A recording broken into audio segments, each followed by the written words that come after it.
सपन जड़े फूल से, मीत चुभे सूल से, लुट गया सिंगार सभी बाग के बबूल से। हम खड़े खड़े बाहर देखते रहे, कारवां गुजर गया गुबार देखते रहे। नींद भी खुली ना थी कि हाँ धूप ढल गई, पाँव भी उठे ना तो कि जिंदगी फिसल गई। पात पात झड़ गए, साग साग जल गई, चाह तो निकल सकी ना पर उम्र निकल गई। ये निराशा है देश के नौजवान। कमाल है यार। तो अहमद फराज जी अपने आप में कुछ कह रहे हैं कि काफिर हूँ सिर्फ फिरा हूँ, काफिर हूँ सिर्फ फिरा हूँ, मुझे मार दीजिए, मैं सोचने लगा हूँ, मुझे मार दीजिए। ए एहतराम, ए हजरत, ए इंसान, मेरा दीन बेदीन हो गया हूँ, मैं सभी दीनों को मानने लगा हूँ, मैं सभी दीनों को मानने लगा हूँ, मुझे मार दीजिए। मैं पूछने लगा हूँ सबब अपने कत्ल का, अब हद से बढ़ रहा हूँ, मुझे मार दीजिए। मैं ठीक सोचता हूँ, ये कोई हद है मेरे लिए, मैं साफ साफ देखता हूँ, मुझे मार दीजिए। जिंदा रहा तो करता रहूँगा प्यार, साफ कह रहा हूँ, मुझे मार दीजिए।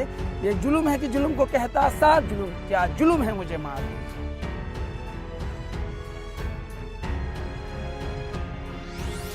सर पे झूठ की दस्तार रहेगी कब तक, ये बताइए रेत की दीवार रहेगी कब तक। हमने फिरौन को सद्दात को मरते देखा है, देखते हैं तेरी सरकार रहेगी कब। देश के नौजवानों ने दिखा दिया, झुकती है दुनिया, झुकाने वाला चाहिए। झुकती है दुनिया, झुकाने वाला चाहिए। क्या हाल इरफान? बस दुआ है सर आपकी। कमाल हो गया यार, तुम तो भगवान का एकदम पूरे करम। देश में वायरल हो रहे हो। नहीं सर, ऐसी कोई चाह नहीं है। मैंने हमेशा 15 सालों से मेरा संघर्ष है, ये आंदोलन है, मैं आंदोलनों में रहा हूँ। और सर आपके सभी तमाम दर्शकों को मेरा जय श्री कृष्णा, सलाम, सत श्री अकाल और जय भीम। जैसे कि आप जानते हैं मैं मोहम्मद इरफान सर, मैं एक स्लम एरिया से आता हूँ। इस देश की मेहनत का आबादी का एक हिस्सा हूँ, जो वंचित है अपने अधिकारों से, जो बेबस है, निराश है। जिस तरीके से 2024 का एनसीआरबी का डाटा है सर, मैं बहुत सारी बातें हैं करने के लिए सर, मैं बार बार कहता हूँ सर। 2024 का एनसीआरबी का डाटा है, 1,70,746 मौतें हुई हैं खुदकुशी की। उसमें 31% सर दिहाड़ी मजदूर थे। वजह एक थी आर्थिक तंगी और मानसिक तनाव। उसमें 8 से 9% छात्र थे सर। आप वेरीफाई कर लीजिएगा इस डाटा को सर। कहने का मतलब ये है कि इतनी बड़ी तादाद में लोग मर रहे हैं सर, तो हम कैसे चुप रह सकते हैं? हम ये बोलते ही मतलब छेड़ते ही इरफान शुरू हो गया। अभी हमारा ठीक से परिचय भी नहीं हुआ सर, लेकिन इसके भीतर बोलने को बहुत है। और ये है मोहम्मद इरफान, जो बीते 24 घंटों से बहुत ज्यादा वायरल हो रहे हैं। लाखों नहीं करोड़ों लोग इनको देख रहे हैं। सीजेपी का जो प्रोटेस्ट हुआ जंतर मंतर पर, वहां ललन टॉप ने, फिर कुछ और मीडिया ने, शुरुआत शायद वहीं से हुई और उसके बाद करोड़ों लोग इनको देख रहे हैं। तो मैंने भी इन्हें आमंत्रित किया जरा इरफान से बात की जाए। चलो आप शुरू हो जाओ, पहले अपने बारे में जरा हमारे दर्शकों को परिचय करो। खुद। मेरा नाम मोहम्मद इरफान है और मैं दिल्ली के एक स्लम एरिया में रहता हूं। और इस देश की मेहनत कश आबादी जो खेतों में, खलिहानों में, बाग बगीचे और बागवानों में है, और निर्माणाधीन इमारतों में है, सड़कों और कारखानों में है। और उस वक्त से आता हूँ जिसका असंगठित क्षेत्र में 90% मजदूर जो काम कर रहा है, ना तो उसको न्यूनतम मजदूरी है, ना कोई सामाजिक सुरक्षा है, और ना एसआई है और ना पीएफ है। वो अपनी ज़िंदगी को इस देश को लगा रहा है। उसका मांस, पैसा, हार्ट, मड्डी, इस देश को समर्पण है। लेकिन सर वो वंचित है सभी चीज़ों से, और वो तड़प रहा है, बेबस है, निराश है। इन सब चीज़ों को जब देखता हूँ तो मैं सरकार से सवाल करता हूँ, अपनी असहमति रखता हूँ कि सर आप जो नीति है, निर्माता हैं, आपको जो चीज़ें बनानी हैं उसे ज़मीन पे लागू करनी होगी। लोगों के बेहतर जीवन के लिए कोई शिक्षा और स्वास्थ्य जैसी ज़िंदगी से जुड़ी हुई अहम चीज़ों से वंचित ना रह जाए सर। देश की एक बड़ी आबादी, इस देश की 72 करोड़ से ज़्यादा लोग जो मेहनतकश है, गरीब है, मजदूर है। सर आप बताइए, आप पत्रकार है, जिंदा दिल पत्रकार है, आप ही से हमने सीखा है। सर आप बताइए कि दिल्ली के अंदर 18 से 22 हज़ार स्केल है। हम ये नहीं कहते 30 हज़ार दे दीजिए, हम कहते हैं जो आपने न्यूनतम मजदूरी तय की है उसे ज़मीन पे लागू कीजिए। आप चलिए मेरे साथ में, आपको 6,000 रुपये की मैं काम करती महिला दिखाऊंगा और 12, 13, 14 हज़ार में काम करते पुरुष दिखाऊंगा। ये कैसा सामाजिक और आर्थिक शोषण है, ये कैसा जुल्म है? देश को बेहतर बनाने में देश के लोगों को बेहतर बनाना होगा, देश की मेहनतकश आबादी को बेहतर बनाना होगा। सर मैं अगर सरल भाषा में कहूँ तो मील मालिक के कुत्ते भी चर्बीले हैं, मेरे देश के मजदूरों के चेहरे पीले हैं। इस व्यवस्था में फैला अंधेरा हटाना है, उनकी मेहनत का वाजिब पैसा उन्हें दिलाना है। यार एक सांस में इतना बोलते हो इरफान, बहुत भरा है तुम्हारे नहीं भीतर। भरा नहीं। हाँ। हम स्कूल नहीं गए, हमने किताबें नहीं पढ़ी, हमने जिंदगी को महसूस किया है, सूरज की धूप खाई है, लोगों की धुतकार खाई है, हमने देखा है करीब से सर जीवन को। और मैं कोई सेलिब्रिटी नहीं हूँ, मैं आज भी मजदूर हूँ, कल भी मजदूर हूँ, सदा सदैव विपक्ष में रहूँगा। आज ये है, कल कोई और होगा, सवाल करूँगा, करता रहूँगा। जब मैं सर देखता हूँ कि एनसीआरबी का डाटा है 19, 20, 21 में 13,13,000 से ज़्यादा महिलाएं गायब हो गई हैं। आपकी कमीज का बटन बिगड़ जाए सरकार तो आप 24 घंटे में सारी एजेंसियां लगा देंगे, लेकिन इस देश में इतनी बड़ी संख्या में महिला गायब हैं। तो हम भारतीय होने के नाते, एक जिंदा दिल होने के नाते हम आपसे सवाल करेंगे, आपको बुरा लगे ठीक, आपको अच्छा लगे ठीक। एक बात इरफान आपने कही, एक तो देखो इसी तरह से आक्रोश, गुस्सा, तमाम जानकारियां, लेकिन जैसे बीच में अभी आपने कही, क्योंकि हमारा इनसे पहली बार ऐसे परिचय हो रहा है, हालांकि जब बात की तो पता चला कभी किसानों के आंदोलन में मेरे कैमरे में आए भी थे। लेकिन जैसे इरफान आपने बताया अभी कि पढ़ाई लिखाई कितनी हुई है, थोड़ा आपका परिचय भी। पढ़ाई लिखाई नहीं हुई है सर, बिल्कुल नहीं? बिल्कुल नहीं। स्कूल नहीं गए? नहीं सर, स्कूल में मैं गया और भाग आया। हाँ। और जमुना थी हमारे यहाँ, लक्ष्मी नगर की झुग्गियाँ थी। हाँ। तो जमुना पे ना सर नारियल नहीं होते, नारियल हाँ। लोग भा देते हैं, और नारियल को हम अठन्नी में बेच देते अपने बचपन में, कुछ खा लेते थे तो 2-3 रुपए हो जाते थे। तो वो लालच है ना, स्कूल से दूर कर दिया। लेकिन ऐसा नहीं था कि मैंने पढ़ाई की अहमियत को कभी वो दरकिनार किया है। पढ़ाई ही इंसान को, समाज को, परिवार को और देश को बदल सकती है। तो एकदम पढ़ाई नहीं की स्कूल की? एकदम नहीं पढ़ाई लेकिन की। आपके जो वायरल वीडियो है इरफान, उसमें देख रहा हूं मैं राजा राम मोहन रॉय, गांधी, भगत सिंह, बिस्मिल, विवेकानंद, इन तमाम लोगों की बात कर रहे हो। 4 ट्रिलियन इकोनॉमी, देश, अर्थव्यवस्था, ये सब कहाँ से सीखे? सर ऐसा है कि राजा राम मोहन राय को हम भूल नहीं सकते। उन्होंने सती प्रथा पे बहुत काम किए, महिलाओं के अधिकारों को लेके। उनकी घर की भाभी ही सती प्रथा कर दी गई थी। जब इन सब चीज़ों को हम देखते हैं तो ये वो लोग हैं जो समाज में उदारवादी और निरपक्ष और निर्धर्म लोगों के देश हित में काम कर रहे थे। तो हम उन्हें कैसे भूल सकते हैं? हमारी एक जिम्मेदारी है कि उन महापुरुषों को सामने लाएं और दुनिया को बताएं। ये उस सोच के लोग हैं जो भारत को इस नज़रिए से देखते थे, इस नज़रिए से नहीं कि आप ये हैं, आप वो हैं और आप वो हैं। कोई किसी को थप्पड़ मारने की बात करता है, कोई किसी को अपमानित करने की बात करता है, ऐसा कुछ नहीं। व्यक्ति की गरिमा की बात की गई संविधान की प्रस्तावना में, और व्यक्ति की गरिमा बनी रहनी चाहिए। किसी भी तरीके से उसको अपमानित नहीं किया जाए, सरकार द्वारा, किसी गली मोहल्ले के संगठन द्वारा। और सबको अपनी बात कहने का अधिकार है। हम हिंसा का किसी भी रूप में समर्थन नहीं सब करते। इतना जाने समझे कैसे इरफान, जब स्कूल नहीं गए? सर जानने कितनी बातें मैं आपको बताऊं कि हम खोलो अपने को इरफान। मैं सलम में रहता था सर। हाँ। सलम में रहता था, पता हम आंगनवाड़ी शीशम के पेड़ के नीचे बैठ के हिंदी थोड़ी बहुत सीखी, और मुझे लिखना बिल्कुल नहीं आता। लेकिन जैसे जुग्गियाँ टूटी तो हमने अपने पेट को भरना भी हमारे लिए ऐसा था कि जैसे कि हमने जन्नत हासिल कर ली, स्वर्ग हासिल कर लिया, हमने ईश्वर हासिल कर लिया। फिर धीरे धीरे चीज़ें ठीक होती रही, हमारा पेट भरने लगा तो एक एनजीओ के माध्यम से, मैंने आपको पहले भी बताया था, एक एनजीओ के माध्यम से हम दिल्ली एयरपोर्ट गए। जब दिल्ली एयरपोर्ट में हमारी ट्रेनिंग वगैरह हुई तो 2011 के आसपास देश में कुछ घटनाक्रम उथल पुथल मचने लगी। तो लगातार कुछ ऐसी चीजें आने लगी कि देश अन्ना में आंदोलन हुआ, एक आक्रोश हुआ। तो अन्ना आंदोलन हुआ, निर्भया कांड हुआ, उसके आसपास ही, और मोंटी चड्डा, हरदीप चड्डा शूट आउट हुआ। उससे भी वो चीजें भी मुझे बहुत प्रभावित करी कि इतने बड़े स्तर के, इतने बड़े कारोबारी कैसे एक दूसरे को सगे भाई, और जॉइंट फैमिली थी। तो ये कैसी दुनिया है जहाँ जो कहते हैं कि पैसा सब कुछ है, और सब कुछ होने के बाद भी इतनी बड़ी हिंसा कैसे हो गई? तो इन सब चीज़ों से मैं जुड़ा। तो मैं जब अन्ना आंदोलन में घर नहीं आता था, काम पे से सीधे रामलीला मैदान जाता था, और उस टाइम ना मीडिया को लेकर लोगों में नाराजगी नहीं थी। सबसे बड़ी बात, दीपक चौरसिया स्टार न्यूज पे थे, राहुल कंवल इंडिया टुडे में थे। इनका मंच लगा रहता था और सरकार के विरुद्ध खुल के बोलते थे। आज ही शेखर सुमन पोल खोल चलाते थे, इन पे ईडी की रेड लग गई।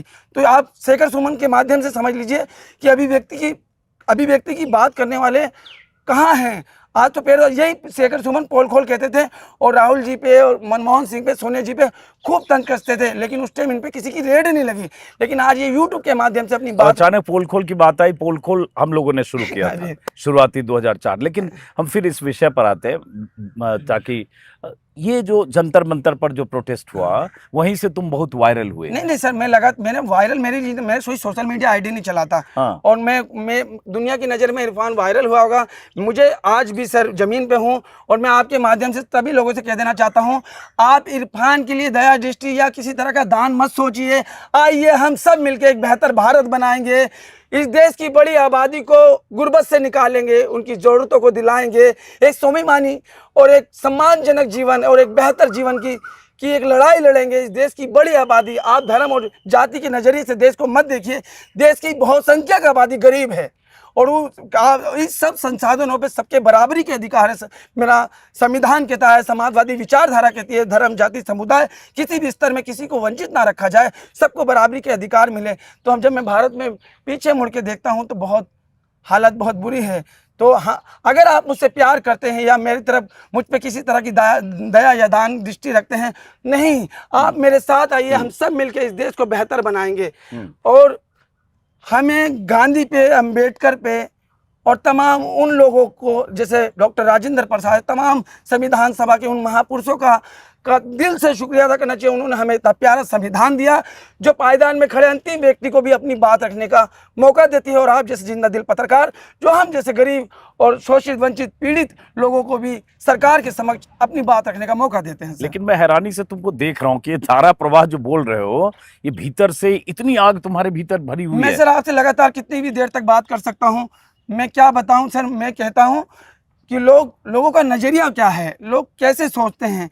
कि देखिए, हम एक संघर्ष करने वाले व्यक्ति हैं, किसी के लिए मैं वायरल हो गया हूँ, किसी के लिए कुछ हो गया हूँ, लेकिन मैं कहता हूँ मेरी एक मांग है, मैंने शादी नहीं करी और शादी कभी नहीं करूँगा। ये नहीं कि मोदी जी ने शादी नहीं करी, वही एक ईमानदार है। इस देश में करोड़ों लोग हैं जो इस देश से प्यार करते हैं, जिन्होंने समर्पण भाव से अपना जीवन इस देश को दिया है। समझ रहे हैं, हमने भी शादी नहीं करी और कभी नहीं करनी है। तो शादी क्यों नहीं की और क्यों नहीं करनी? मेरा ढाल, मेरा झुकाव हमेशा आंदोलनों की तरफ था। मैं 35 साल का हो गया, आप भी एक पुरुष हैं, मैं भी एक पुरुष हूँ। आपकी 24 साल, 18 साल, 17 साल की जो उम्र थी, एक उत्तेजना थी, आप उससे प्रभावित हैं, उसे जानते हैं। लेकिन मैंने भी जाना, लेकिन मैं 35 साल का हूँ, मेरे अंदर इतनी जिज्ञासा इन चीज़ों को लेकर नहीं है। तो कहीं भी आंदोलन होता उसमें जाते हो? लगातार हर आंदोलन में? मैं खुल के कहता हूँ कि मैं CNRC आंदोलन में था, अन्ना आंदोलन में था, किसान आंदोलन में था, वो सारी चीज़ें। तो आंदोलन जीवी हुए मोदी जी के मुताबिक? उनकी नज़र में मैं आंदोलन जीवी हूँ। लेकिन मैं इस देश से प्यार करता हूं, और देश से प्यार करने की पहली मेरी जिम्मेदारी है कि मैं इस देश के शोषित, वंचित, पीड़ित, किसान, नौजवान, तमाम लोगों की पीड़ा और दर्द को महसूस करूं और दुनिया और सरकार के सामने रखूं। आप कैसा भारत विश्व के पटल पे लेके जाना चाहते हैं, मुझे इसकी व्याख्या बताएं कि तुम कैसा भारत देखते हो? मैं ऐसा भारत देखता हूं जैसे अभी दुनिया की बड़ी अर्थव्यवस्था है, दौड़ता भारत है, लेकिन इसका लाभ निजी लोगों को मिल रहा है। 60% इसकी हिस्सेदारी कारपोरेट घराने में है, और 40% में सब आ जाते हैं, उसमें 15-16% में सभी का देश की बड़ी आबादी आती है। तो हम ऐसा भारत चाहते हैं कि देश की तरक्की में सबका बराबरी की हिस्सेदारी हो, कोई किसी तरीके से शोषित और वंचित ना हो, किसी की उम्मीद ना मरे, किसी के सपने ना मरे। हम ये नहीं कहते कि हमें सोने का महल चाहिए, जिंदगी जीने की मूलभूत सुविधाएं तो होनी चाहिए। हम 21वीं सदी में हमारे पास अनपढ़ बच्चे क्यों हैं, स्कूल ना जाने वाले बच्चे क्यों हैं? मुझे बहुत से लोगों से शिकायत है, सरकारों से भी नहीं, उन धार्मिक संगठनों से भी है जो लोगों को मैं अपने जहाँ से मैं आता हूँ, मैं मुस्लिम समुदाय से आता हूँ, मुझे उनसे भी शिकायत है कि आप 6 सिफातों 2 किताबों में लोगों को बांध रहे हैं। अगर 30 साल से आप पत्रकार हैं, आपकी जिंदगी का एक हिस्सा 6 सिफातों 2 किताबों में आप जमीन के नीचे की बात करेंगे या तो सीधे आसमान की, उस जगह की बात ही नहीं कर रहे जहाँ पे आपको सर्वाइव करना है, जहाँ आपको जीना है। तो कैसे आप बेहतर कर पाएंगे, फिर दुनिया का सामना कैसे कर पाएंगे? मेरी उन लोगों से भी शिकायत है, खाली सरकार से नहीं है, क्योंकि सुबह 5 बजे घर में कोई आए और कहे कि अल्लाह वाले आए हैं अल्लाह की बात लेके, फिर वो उसे लेके जाए और फिर उसे कहे कि आपको मरने की बात की तैयारी करनी है, दुनिया एक दिन की है, फना हो जाना है, एक दिन मर जाना है। लेकिन वो ये नहीं कहते कि आप अपने बच्चों को स्कूल भेजिए। मेरी उनसे भी शिकायत है, कहते हैं ना कि हमें अपनों ने लूटा, गैरों में कहाँ दम था, मेरी किस्ती वहाँ डूबी जहाँ पानी कम था। मुझे हर उस शख्स से शिकायत है जो शिक्षा को अहमियत नहीं देते, जिंदगी को अहमियत नहीं देते। शिक्षा ही एक ऐसी चीज़ है जो जीवन को, परिवार को, समाज को और देश को बदल सकती है। तो हमें शिक्षा के मामले में किसी तरह की कॉम्प्रोमाइज़ नहीं करनी चाहिए। आप शिक्षा से क्यों दूर रह गए? पारिवारिक परिस्थिति थी या क्या था? ऐसा था सर, एक तो घर का हमारा माहौल नहीं था, हम सलम में रहते थे, मैंने बताया सलम में रहते थे। मैंने बचपन में वो चीज़ मैंने बचपन में, आप डिटेल निकालिएगा सारी, आपको दिल्ली पुलिस की चीज़ों से निकल जाएंगे। मैंने बचपन में वो चीज़ें देखी सर कि हमें एक दिन मैंने देख ली ना, मैं 1 हफ्ते सोया नहीं, एक साथ 5-5 लोग एक साथ जल के मर गए, हमारी झुग्गियों में आग लग जाती थी, कभी बाढ़ आती थी। तो मैंने एक बच्चे का कटा हुआ हाथ देखा, सिलेंडर आके फटा, उसके हाथ पे लगा। ये सारी चीजें रिपोर्ट ब्लास्ट पे। हुआ था हाँ, बहुत बड़ी आग लगती थी। आप दिल्ली पुलिस की उसमें हिस्ट्री में जाके देखेंगे शकरपुर की झुग्गियों के बारे में, ठोकर नंबर 8 की, तो आप बोलेंगे इरफान का बचपना बाप रे कितना प्रभावित रहा इन चीजों से। वो सब चीजें देखी हैं बचपन में, समझ रहे हैं। अब और कहाँ रहते हो? आप साउथ जे कॉलोनी में रहते हैं, दिल्ली के। अभी भी जे कॉलोनी में रहते हो? करते क्या हो इरफान आप? मैं तो सर मेहनत मजदूर हूँ, और मैं कभी अपनी जमीन नहीं छोड़ूंगा सर, कभी नहीं छोड़ूंगा। हाँ, मैं जिन इस देश के ताकतवर लोगों से मिलूंगा तो मैं उनसे कहूंगा कि आइए देश के मजदूरों पे काम करते हैं। मैं एक ऐसा भारत चाहता हूं जहां पर किसी का शोषण ना हो, कोई करप्शन ना हो, नशा ना हो। नशा एक नेशनल मुद्दा है सर, घरों को बर्बाद कर देता है। गरीब का बच्चा हेरोइन पिएगा तो क्राइम ही ना करेगा, और राज्य में देश के लिए खतरा ही ना पैदा करेगा। सर आप इन बातों को हल्के में मत लीजिए। नहीं, मैं हल्के में नहीं लूंगा, गंभीरता से तुम्हारी बातें सुन रहा हूँ। एक व्यक्ति के मर जाने पे आप पॉलिटिकली ड्रामा जब कर देते हैं तो 13,13,000 का हिसाब कौन देगा? हम जिंदा दिला लोग आपसे बार बार सवाल करेंगे सर, करते रहेंगे। हम एक भारतीय हैं, और हम अपने भारत और भारतीय होने के नाते मेरी ये जिम्मेदारी है कि प्रत्येक 140 करोड़ लोगों के जीवन में घट रही घटनाओं को मैं बारीकी से देखूं, क्योंकि सरकार की जिम्मेदारी है किसी तरह की उनके पर परेशानी, सामाजिक आर्थिक या किसी तरह की परेशानी ना हो, करके सबको खाना है। लेकिन नीति निर्माता तो आप ही है ना जी, अपॉर्चुनिटी आप ही देंगे ना, समझ रहे हैं। तो आपकी आजीविका कैसे चलती है? थोड़ा पर्सनल बीच में आजीविका सवाल ऐसी जानबूझ चलती के है पूछ रहा हूँ। सर, मैंने शादी नहीं करी, और मेरे माता पिता का मुझे बहुत प्यार है, भाई बहनों का बहुत प्यार है। पिछले 15 सालों से लगातार आंदोलनों में हूँ, और आंदोलन तो देखो 2-4 साल में एक बार कभी ऐसा होता है, तो रेडी पटरी वगैरह वगैरह लगा लेता हूँ, रेडी पटरी वगैरह लगा लेता हूँ।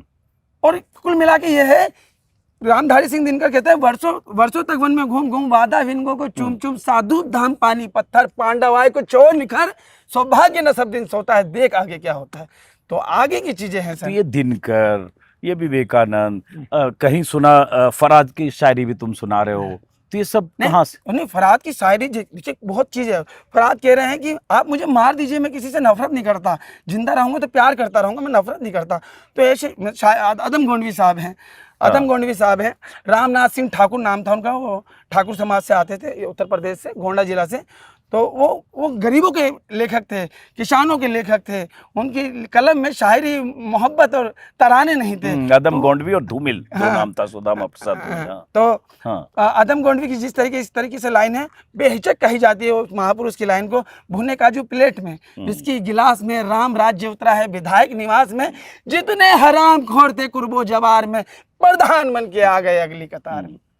और जिस तरीके से आप बार बार अहमद फराज जी की बात कर रहे हैं, तो अहमद फराज जी अपने आप में कुछ कह रहे हैं कि काफिर हूँ सिरफिरा हूँ, काफिर हूँ सिरफिरा हूँ, मुझे मार दीजिए, मैं सोचने लगा हूँ, मुझे मार दीजिए। ए एहतराम, ए हजरत, ए इंसान, मेरा दीन बेदीन हो गया हूँ, मैं सभी दीनों को मानने लगा हूँ, मैं सभी दिनों को मानने लगा हूँ, मुझे मार दीजिए। मैं पूछने लगा हूँ सबब अपने कत्ल का, अब हद से बढ़ रहा हूँ, मुझे मार दीजिए। मैं ठीक सोचता हूँ, ये कोई हद है मेरे लिए, मैं साफ साफ देखता हूँ, मुझे मार दीजिए। जिंदा रहा तो करता रहूँगा प्यार, साफ कह रहा हूँ, मुझे मार दीजिए। ये जुल्म है कि जुल्म को कहता साफ जुल्म, क्या जुल्म है, मुझे मार दीजिए। तो ये सब आपकी मेमोरी में सब दर्ज है? मतलब वो क्या कह रहे हैं कि ये जुल्म है, ये जुल्म है कि जुल्म को कहता साफ जुल्म। हमारी जैसे लोग जो हम कह रहे हैं कि भैया हम तो हिसाब लेंगे ना भाई, खाली आपकी घी से चुपड़ी हुई शब्दों से, अरे आपका तो कोई मुकाबला ही नहीं ना जी। आप तो संसाधनों से समृद्ध हैं, आप देश के प्रधानमंत्री हैं, और दिन रात खुद को गरीब गरीब कह के अमीरी की सारी फैसिलिटी लेते हैं। तो हम आपसे पूछेंगे ना, आइए मेरी गुर्बत में, मेरी परेशानियों को महसूस कीजिए, आइए मेरी जिंदगी में, इस देश के, मेरी नहीं हमारी जिंदगी में आइए, हमारी जिंदगी में इस देश की मेहनतकश आबादी को महसूस कीजिए। वो चाहता है अपने बच्चों को बेहतर शिक्षा देना, वो चाहता है जैसे कि अच्छे कपड़े पहनना, वो चाहता है कि जिंदगी को थोड़ा सही अच्छी तरीके से जिया जाए। तो ये बताओ, मैं आपके भीतर जो आग भरी है उसको महसूस करने की कोशिश कर रहा हूँ। अब ये बताओ, जैसे जो जंतर मंतर पर प्रोटेस्ट हुआ, वहाँ कब से बैठे? हाँ। और जिस दिन 20 तारीख को हुआ, आप उस दिन भी थे शायद। हाँ। तो ये पूरी बात बताओ। जंतर मंतर पे मैं किसी भी प्रोटेस्ट में ऐसे नहीं जुड़ जाता, मैं पहले उसकी जड़ों पे जाता हूँ। जैसे कि जिस तरीके से सोशल मीडिया पे कैंपिंग चला, कॉकरोच कॉकरोच कॉकरोच, तो ये मूवमेंट जब चल रहा था तो मैं लोगों से कह रहा था कि ठीक है सोशल मीडिया पे सही, लेकिन आवाज़ें उठती रहनी चाहिए। फिर मुझे पता चला कि ये लोग कौन हैं, ये कॉल दे रहे हैं कि हम प्रोटेस्ट करेंगे शिक्षा नीति को लेके और धर्मेंद्र प्रधान का इस्तीफा लेंगे। तो अभिजीत दीपक को देखा कि ये पॉलिटिकली पढ़े हुए हैं और इन्होंने अलग अलग फील्ड में अपनी सेवा दी है। फिर आशुतोष राखा ITI होल्डर है, ITI होल्डर, IIT और लंदन स्कूल ऑफ इकोनॉमिक्स से पढ़ा, IIT कानपुर, IIT में सर निकल जाता, कोई बात नहीं, IIT कानपुर से पढ़ा, IIT कानपुर से और राजस्थान के रहने वाले हैं। और विजेता दहिया स्क्रिप्टर हैं और फिल्म निर्माता, हरियाणा की कुछ फिल्म।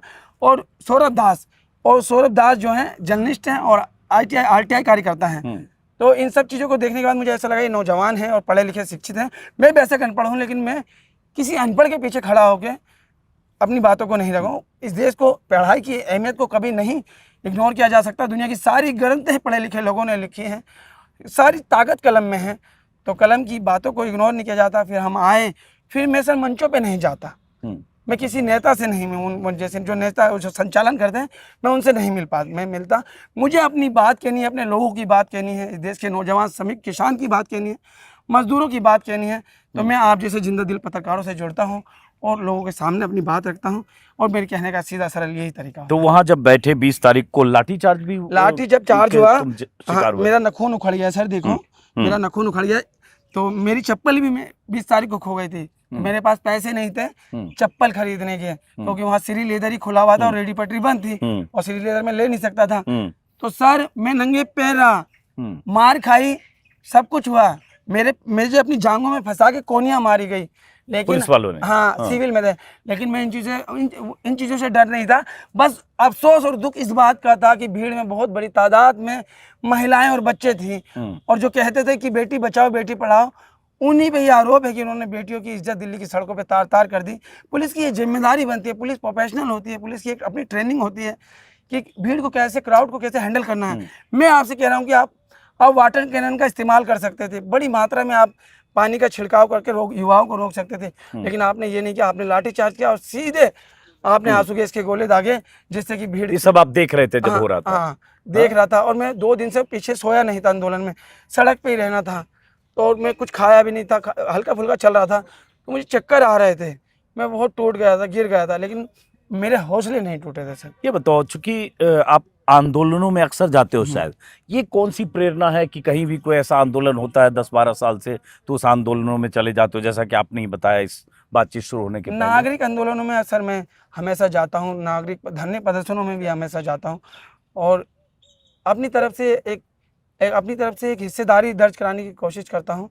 आप जैसे जिंदा दिल पत्रकारों से, देखिए सर, ये आंदोलन जो सक्सेस हुआ है ना, ये आंदोलन ऐसे सक्सेस नहीं हुआ, नेशनल मीडिया का, मेन स्ट्रीम मीडिया का बाइकआउट था। उनको डायरेक्टली कहा गया था आपको हमें गाली बकनी है, स्टूडियो से बकिए, जमीन पे आके हमारे क्राउड के बीच में हम गाली नहीं सुनेंगे। तो जब ये आंदोलन गाँव देहात, कस्बा, रेडी पटरी, खोमचे, नौजवान, किसान, मजदूर, आदिवासी, हर धर्म जाति समुदाय के युवाओं को प्रभावित किया, उसकी पहली मुख्य वजह यह थी कि आप जैसे जिंदा दिल लोग पत्रकार जो उसे कवर कर रहे थे और अलग अलग तरीके से लोगों ने इस आंदोलन को सपोर्ट किया। जैसे मानवाधिकार कार्यकर्ता थे, कुछ वकील थे जो सुप्रीम कोर्ट और हाई कोर्ट में थे, जो लीगली सपोर्ट कर रहे थे आंदोलन की एक्टिविटी पे। बहुत सारे छात्र संगठन थे, बहुत सारे और संगठन थे, AISF थी और AISF थी। तो ये वाम छात्र संगठन थे जो कविताएं, रचनाएं और अलग अलग तरीके, और उसके बाद धीरे धीरे जनजी और यंगस्टर बहुत आने लगे। 20 तारीख के बाद जो जैसे सोनम जी के साथ हुआ ना, उसके बाद इस देश के नौजवानों को और उनके माता पिता को भी ये लगा कि ये रवैया सरकार का ठीक नहीं है। दोनों तरफ से बातचीत के दरवाजे खुले होने चाहिए, लोकतंत्र में संवाद होना चाहिए, अहंकार नहीं, पुलिस या बल नहीं होना चाहिए, पुलिस या दमन नहीं होना चाहिए। अच्छा ठीक है, आज हम आपसे बात पूछेंगे, आप पावर में हैं तो आप हमें पुलिस से पिटवाएंगे, मार खिलाएंगे, डराएंगे, लेकिन सर कहे ना कि हम भी उस कुत्ते की पूंछे जब आप मारेंगे, शारीरिक पीड़ा देंगे, तो हम भी कहेंगे बाबूजी गलती हो गई, माफ़ कर दीजिए। लेकिन आप से वादा है, फिर हम आपको अगले दिन इस तरीके की अपनी बात अपने लोगों की पूंछ सीधी नहीं हो सकती है? तो इतना भीतर से ये हौसला जज्बा कैसे तुम्हारे भीतर पैदा होता है? हमने जमाने की थपेड़ खाई हैं, हमने हमारी पीठ पे वो जख्म है जो इस सिस्टम ने दिए हैं, समझ रहे हैं? हम बहुत सी चीज़ें हैं इस देश में। एक गरीब, मिडिल क्लास और खाता कमाता हुआ व्यक्ति पुलिस से बहुत डरता है सर। तो पुलिस तो हमारी हमारी सेवा के लिए, सुरक्षा के लिए, तो ये डर क्यों? तो उसमें बहुत सी चीज़ें जिनको बहुत बेहतर करना है। मैं देश के किसी बड़े नेता से मिलूंगा तो बहुत सारी बातें करूंगा। तो जिंदगी में क्या करना चाहते हो अब तुम? जिंदगी 12-14 साल से तो आंदोलन, हर जगह आंदोलन में जाते हो, कहते हो रेडी पटरी आज भी चलाते हो। आज भी चलाता हूँ सर। हाँ, तो क्या करना चाहते हो अब? मैं जिंदगी में ये करना चाहता हूँ कि लोगों को लगता है कि ये चीज़ें संभव नहीं है कि सभी लोगों के लिए एक बेहतर जीवन दिया जाए। मैं कहता हूँ उम्मीद सबसे बड़ी चीज़ है। चाहे समय कितना लग जाए, एक दिन हम ऐसा भारत लाएंगे, विश्व के पटल पे निखरता भारत, जहाँ पे नशा नहीं होगा, करप्शन नहीं होगा और शोषण नहीं होगा, सबको समानता, इक्वालिटी, एकता वाला भारत होगा। सभी धर्म, जाति, समुदाय के लोग आपस में मिल के रहेंगे और सबके योगदान से एक निखरता और खूबसूरत भारत होगा। उसके लिए मैं हमेशा अपना एक प्रयास करूंगा और ये मेरी ज़िंदगी की यही ख्वाहिश है। आप इरफान से प्यार करते हैं तो इरफान पे कहते हैं ना कि आप किसी की मदद करना चाहते हैं व्यक्ति का, तो कितने दिन करेंगे? जीवन एक दिन का तो नहीं है। लेकिन आप जब समाज को सुधारने के लिए कुछ बेहतर कदम उठाएंगे तो उसकी जद में बहुत सारे लोग आएंगे और उसका असर बहुत दूर तक होगा। तो मैं चाहता हूं कि हम सब लोग जो इस देश से प्यार करते हैं, देश के लोगों से प्यार करते हैं, इस पर्यावरण प्रगति से प्यार करते हैं, इस जंगल जल जमीन से प्यार करते हैं, आइए हम सब मिलकर एक भारत के लिए, एक और खूबसूरत भारत के लिए एक साथ मिलकर काम करेंगे। ये बताओ, तुम्हारा नाम मोहम्मद इरफान है। हाँ। 12 साल से देश में परिस्थितियां बहुत बदली है, बहुत हिंदू मुसलमान हो रहा है, चैनल, राजनीति सब उसके इर्द गिर्द। तो इस नाम की वजह से भी कभी मुश्किल और होती है ये चीज़। मैं जब सारी दुनिया उसकी चीज जद में है तो मैं कैसे उसे छोड़ रह जाता हूँ? लेकिन मैं उनके लिए भी दुआ करूँगा। मैंने अपने प्रभु श्री राम से 4 चीज़ें सीखी हैं: करुणा, दया और प्रेम, है ना? तो कोई बात नहीं, बोलो आप। हाँ, बहुत तो चीज बोलने में, थॉट में कहीं होता है। तो उनसे हमने 4 चीज़ें सीखी हैं और उनके चरणों से ही हमने देखा कि राजपाट छोड़ के वो जंगल में गए और सबरी के झूठा बेर खाया और केवट की नाव में बैठे। तो प्रभु मेरे महान थे। तो इसीलिए कहते हैं कि भगवा क्या है क्या ही पता, लहराना सबको आता है, भगवा क्या है वो जाने जो भगवा ओढ़ कर सोता है। तो मैं प्रभु का समर्पण भाव से, उनसे मुझे कोई जुदा नहीं कर सकता। सबकी अपनी सोच है। मैं कहता हूँ उन लोगों से कि आपको इरफान से नफरत करने की एक वजह है कि इरफान मुसलमान है। हाँ, मैं मुसलमान हूँ, लेकिन 1000 वजह है कि आप मुझसे प्यार करें। लेकिन आप पे मैं छोड़ता हूँ, क्या आप एक वजह से मुझसे नफरत करना चाहेंगे या 1000 वजह से मुझे प्यार करना चाहेंगे? मुझे दुनिया से कोई नहीं लालच है, मुझे कोई चाहत नहीं है। मैं ना कभी वायरल था, ना मैं आज वायरल हूँ। मैं इस देश के नौजवान, गरीब, किसान, मजदूर, शोषण और मेहनत कश आबादी का हिस्सा हूँ और इसी तरीके से अपने लोगों की, इस आबादी की आवाज़ को उठाता रहूँगा। ये बताओ, कुछ पॉलिटिकल भी दिमाग में कभी आता है कि इतना मैं वायरल हो रहा हूँ, इतने लोग जान रहे हैं? नहीं सर, थोड़ी राजनीति में कहीं जाना चाहिए। 21वीं सदी में सोशल मीडिया की ताकत को, लोग अगर वायरल हो जाते हैं तो उनकी सोच और विचार में और एक एटीट्यूड आता है। क्या आपको मुझे ऐसा लगता है सर? नहीं, मुझे नहीं लगता। आगे अपने भविष्य के लिए सोचते हो कभी? अपने हाँ, मुझे यह है कि मैं लोगों के लिए तब बेहतर कर पाऊंगा जब मैं बेहतर बनूं। तो मैं लोगों से मिलूंगा कि ठीक है, आइए साथ में और देश के लिए काम करते हैं। सर, मुझसे क्या मेरी देशभक्ति का सबूत लेंगे जो इस मट्टी को माथे पे चंदन समझ के लगाते हैं? खुदा की कसम, मैं उसमें पूरा समा जाऊंगा। मेरा रेसा रेसा समा जाएगा, मेरी हड्डी का कण कण समा जाएगा। सर, ये देश मेरा अस्तित्व है, मेरी शान है, मेरा मान है और ये मुझे किसी को बताने की ज़रूरत नहीं है। ये मेरी ज़िंदगी है सर। हम सबों के लिए ये देश, कहते हैं ना, किसी को भी मैं बोलता हूँ, आप किसी भी धर्म और जाति से आते हैं, आप अपने धर्म की प्रैक्टिस तब कर पाते हैं जब आपके पास देश है। अगर आप कंट्री लेस होंगे तो आप ना इंसान रहेंगे, ना आपके पास धर्म रहेगा। तो आप अपने देश के प्रति समर्पण भाव से रहिए। सब हमारी वैचारिक मतभेद हो सकते हैं, लेकिन आप भी देश का भला चाहते हैं और हम भी देश का भला चाहते हैं। लेकिन आपके नज़रिए में पूंजीवाद है, पूंजीपति का भला करना चाहते हैं। हमारे नज़रिए में देश की मेहनत कश आबादी है, लेबर, मजदूर, किसान है। हर किसी को, किसी के साथ शोषण ना हो। आपकी 18,000 की स्केल और 6,000 की नौकरी, इसमें ज़मीन आसमान का फ़र्क है। इस आर्थिक शोषण को, इस सामाजिक शोषण को के खिलाफ हैं। और आप देखिएगा, एक दिन ऐसा आएगा, हम सब मिलके जब हमारे लोग फैक्ट्रियों में जाएंगे तो फैक्ट्री मालिक उसको 1 रुपये भी कम देने से डरेगा। ये मेरा आपसे वादा है। धारा प्रवाह जो इतना बोलते हो, तो तुमको भी कभी देशभक्ति का सर्टिफिकेट मांगा गया है? मुझे किसी को देना नहीं है। मुझे पता है मेरे लिए जेल है। मैं जहाँ से आता हूँ, मेरे साथ के लोग मर गए, अलग अलग, क्योंकि वहाँ बुराइयां हैं। मैंने वहाँ से खुद को एक पागल बनाया कि हाँ मैं पागल हूँ और मैं इस देश से प्यार करता हूँ, और मैं वहाँ से आता हूँ। और बात रही, आज मुझे अगर पुलिस अरेस्ट करती है तो मुझे वो 1-2 दिन मारेंगे। अगर मैं चोर होता, नशेड़ी होता, तो डेली जमाने की मार खाता और डेली जेल जाता और डेली पुलिस की मार खाता। तो ये चीज़ें नहीं है कि हम सब कुछ ठीक ठाक था, बहुत सारी परेशानियाँ। और मैं खुल के कहता हूँ चीज़ें कि आज पुलिस मुझे अरेस्ट करती है तो मुझे वो 2 दिन मारेंगे, 6 महीने की जेल देंगे, 1 साल की जेल देंगे, नेशनल सिक्योरिटी एक्ट लगा देंगे। क्यों लगा देंगे? ऐसा तो कुछ किया नहीं तुमने।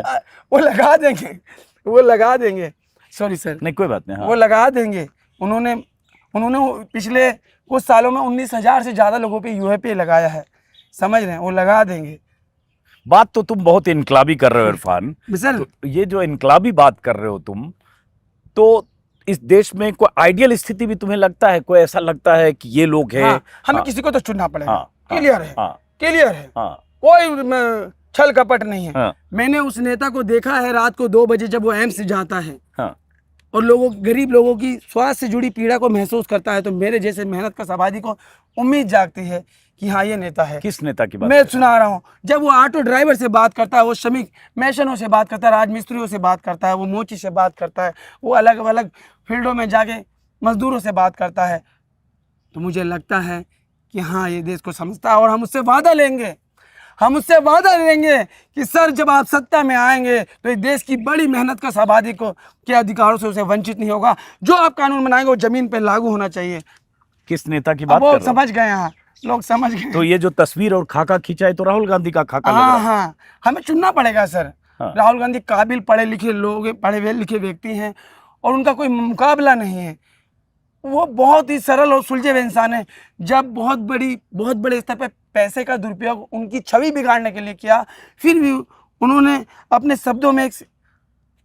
शब्दों की सीमा को लागा नहीं। और जो लोग उन्हें बेवकूफ़ और पप्पू कहते हैं, मैं उन्हें चैलेंज करता हूं, दिल्ली के रामलीला मैदान में मोदी जी को और राहुल जी को बिठाइए, आइए कुछ किताबी ज्ञान पे चर्चा करते हैं। फिजिक्स और मैथमेटिक्स के 2 सवाल अगर राहुल जी ने दे दिए ना, अगर मोदी जी जवाब दे दें, तो जाइए, मैं ज़िंदगी में कभी सरकार के खिलाफ किसी तरह की बात नहीं करूँगा। मोदी जी तो विश्व गुरु हैं।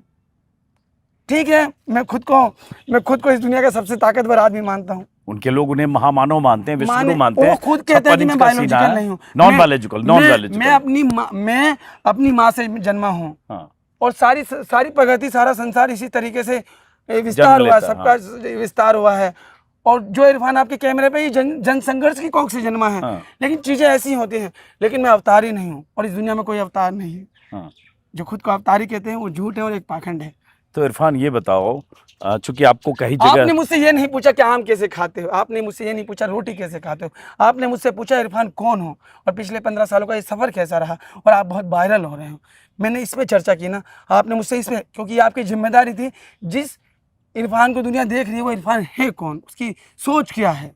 वो इरफान गांधी को सोचता है, वो इरफान अंबेडकर को सोचता है, वो इरफान स्वामी रामकृष्ण परमहंस को सोचता है, वो इरफान स्वामी विवेकानंद को सोचता है, वो इरफान राम प्रसाद बिस्मिल को सोचता है, वो इरफान राजा राम मोहन राय को सोचता है, वो इरफान पंडित विद्यासागर को सोचता है, समझा। वो इरफान ईश्वरचंद विद्यासागर को सोचता है, जिन्होंने अपने उस जमाने में अपने इकलौते बेटी की शादी एक विधवा से करा दी कि वो जो रूढ़िवाद की चरम सीमा में महिलाओं का जीवन जो मर रहा था, जो कोई बेटी अगर बेवा हो गई तो समाज से अलग थलग कर दिया जाता था। तो पंडित ईश्वरचंद विद्यासागर जी ने अपने इकलौते की बेटी की शादी कराई, तो उनके इस योगदान को समाज में। इधर आओ इरफान, अब ये बताओ, जैसे धारा प्रवाह इतनी चीज बोल रहे हो, चूंकि आपने 2014 के पहले का भी भारत देखा, होशो हवास में 35 साल, कितनी उम्र बताइए? 35 साल।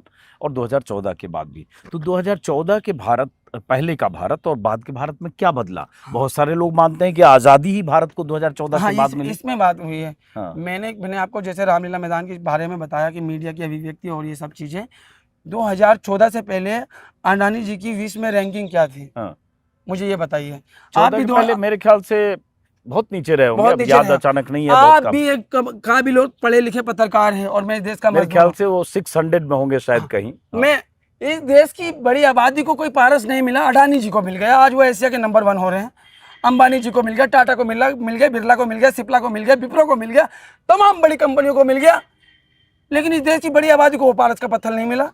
सीधा साधा गणित है। इस देश की मेहनत कश आबादी का पैसा इस देश की पूंजीपतियों के बैंकों में जमा किया गया। इस पे मैं विस्तार से आपको बताता हूं सर। बताओ। 2014 से पहले नरेंद्र मोदी सरकार के, नरेंद्र मोदी और तमाम नरेंद्र मोदी के समर्थक सीना पीटते थे, हाय काला धन, हाय काला धन। गौर से सुनिएगा इस पे मेरी बात, मुझे टाइम दीजिए। सरकार आई, आपने एक बात कही कि ये चुनावी जुमला था, खारिज कर दिया। सुनते रहना सर मेरी बात। सर खारिज करने की वजह बताइए। 2016 में एक संधि हुई स्विट्जरलैंड सरकार से, सुनील चंद्रा थे वित्त मंत्रालय की तौर से अध्यक्ष, दिल्ली में संधि हुई काले धन को लेके। 18 में लागू हो गई, 19 में आना जाना स्टार्ट हो गया, हर साल दर साल। उसमें ये बात हुई विश्व गुरु के सामने, दुनिया के ताकतवर नेता के सामने, कि जो जानकारी हम आपको देंगे, जो आपका काला धन हमारे बैंकों में जमा है, उन लोगों की जानकारी आप अपनी गोपनीयता रहेगी, सार्वजनिक नहीं करेंगे। वाह रे वाह, पैसा देश का और ये चोर हमारे देश को लूट के पढ़े लिखे ये नौकरशाह राजनेता और बड़े उद्योगपति और पूंजीपति लोगों ने इस देश को लूटा है। ना कि मजदूर ने, किसान ने, शोषित ने, वंचित ने। वो तो अपने अधिकारों के लिए आज भी संघर्ष कर रहा है। तो ये मुझे बताइए कि 2019 के बाद जानकारी आएगी, वो सार्वजनिक नहीं करेंगे। उसमें भी एक शर्त है कि आप पैसा नहीं लेंगे, उस पर टैक्स की रिकवरी करेंगे। समझ रहे सर? इसी चीज़ को, ये पैटर्न को अमेरिकी सरकार ओबामा के सामने 2008 में जो घटना घटी, अमेरिकी सरकार ने 4000 खातों से ज़्यादा स्विट्जरलैंड से लिए। पता क्या हुआ? अमेरिकी सरकार ने कहा स्विट्जरलैंड सरकार को, हम आपके सारे बैंकिंग लाइसेंस बंद करते हैं और अपने यहाँ आपका बाजार बंद करते हैं। स्विट्जरलैंड सरकार की वो गोपनीयता थी ना 300 साल की, कि हम ये चीज़ें हम नहीं बता सकते, ये हमारी पर्सनल गोपनीयता, हमारा कारोबार के नज़रिए से। उन्होंने अपनी गोपनीयता को तोड़ा और अमेरिका को 4000 से ज़्यादा खातों की जानकारी दी। और अमेरिका ने उसके एवज में पता क्या किया? अमेरिका ने भारी भरकम उन पर कई सौ करोड़ रुपए का जुर्माना लगा दिया। अच्छा, हमारे लोगों का पैसा रखा तुमने? ये होती है। आप करके दिखाएं, आप स्विट्जरलैंड पे जुर्माना लगाएं, आप उनके लिए बाजार बंद करें, आपकी आवाज़ नहीं खुलेगी, क्योंकि आप पूंजीपति की चौखट पे रेंगते हैं और गरीब मजदूर किसान पे लाठियां चलाते हैं। समझ रहे हैं? ये सब कहाँ से जानकारी मिलती है तुमको? मैं झूठ बोलो, आप देख नहीं, मैं पूछूं कहाँ से मिलती है? अरे वो नहीं, मैं आपके सोर्स ऑफ नॉलेज जानना चाहता हूँ। अरे सर, सोशल मीडिया का जमाना है और मैं इसी चीज़ों में जीता हूँ। मैं ये कहने का मतलब है, लोग कहते हैं कि ये लाभ भारती हैं, ये देश के लिए बोझ हैं, बिजली दो, पानी दो। अरे भाई, हम लाभ भारती नहीं, हम जीएसटी देते हैं। अरे हमने देश को थोड़ी ना लूटा, देश को इन पढ़े लिखे नौकरशाहों ने, राजनेताओं ने, बड़े कारोबारियों ने, उद्योगपतियों ने। अरे हम तो इस देश के निर्माण में, राष्ट्र निर्माण में अपना खून पसीना, हड्डी मांस, हृदय, अपनी सोच और आत्मा सब लगा रहे हैं। उसके बाद भी हमें हमारी मेहनत का पैसा नहीं मिल रहा। मोदी जी ये जो अनाज दे रहे हैं 5 किलो इतने साल से, 80 करोड़ लोगों को कह रहे अनाज दे रहे हैं।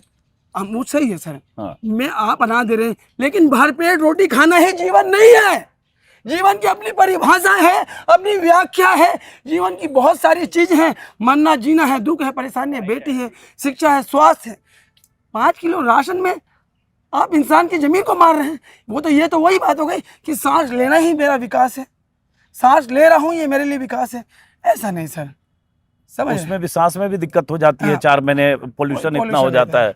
चलो, बहुत अच्छा लगा, बहुत फायर है भाई। वो कहते हैं ना, क्या जिगरमा आग है, वो फिल्म का कुछ था। और सर नहीं, ओंकारा फिल्म नहीं, पूरा डायलॉग नहीं सर, अरे नहीं सर, जिगरमा। हाँ, मैं गौरव पांडे जी थे, वहाँ लेखक थे और अपनी सोच से, वैज्ञानिक दृष्टिकोण से दुनिया को देखते थे। वो कहते थे, झकझोर दुनिया आवे ले जनता के पलटनिया, हिले ले झकझोर दुनिया। तो ये सब चीज़ों से बहुत प्रभावित हैं और हमने नौजवानों ने, इस देश के नौजवानों ने दिखा दिया, झुकती है दुनिया, झुकाने वाला चाहिए। झुकती है दुनिया, झुकाने वाला चाहिए। आखिर में अपने लोगों के, हाँ, आखिर में एक शेर कि सर पे झूठ की दस्तार रहेगी कब तक, ये बताइए रेत की दीवार रहेगी कब तक।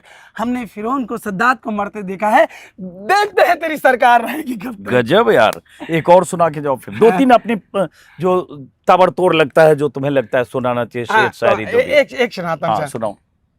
कि बुस्ती सिखाओं को संजीवनी पिला दे, कि बुस्ती सिखाओं को संजीवनी पिला दे, प्यारे स्वदेश के हित अंगार मांगता हूँ, तेरी चढ़ती जवानी का सिंगार मांगता हूँ। जय हिंद, जय भारत। कमाल है यार, कमाल है। बहुत अच्छा लगा। इनसे आग्रह किया इनके वीडियो देखने के बाद कि जरा आपसे भी हम बात करना चाहते हैं, तो एक पार्क में हम न्यूट्रल प्लेस पर हम बात कर रहे हैं। इरफान, बस ये जिंदा दिली, ये आग भीतर जो आपके है वो आग जलती रहनी चाहिए, बहुत ज़रूरी है। बहुत बहुत शुक्रिया इरफान।